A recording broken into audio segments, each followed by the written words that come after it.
Here's another thing that is very important fact that is actually not disputed by either side, which is that when we do the census in the United States, the way the census works for apportionment of congressional seats and electoral college votes for the president is by number of persons in a state, not number of citizens. Right. It's number of people.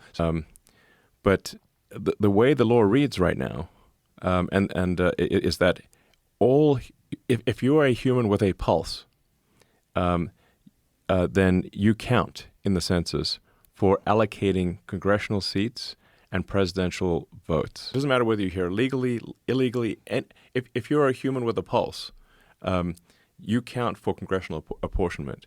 So that means that the more illegals that California and New York can import by the time the census happens in 2030, the more congressional seats they will have, and the more presidential electoral college votes they will have.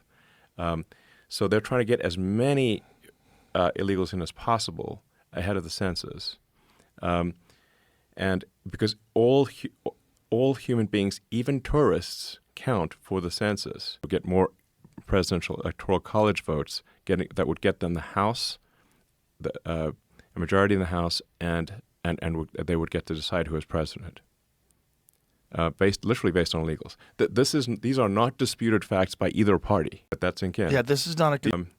But even besides that, like I said, I just can't emphasize this enough because this is a very important concept for people to understand. Is that the law, the law as it stands, counts all humans with a pulse in a state for deciding how many House of Representative votes and how many presidential electoral college votes a state gets.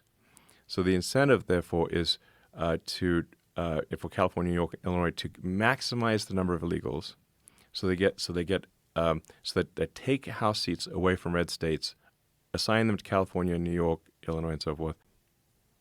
That is what they're trying to do. So that would essentially turn the entire country into California.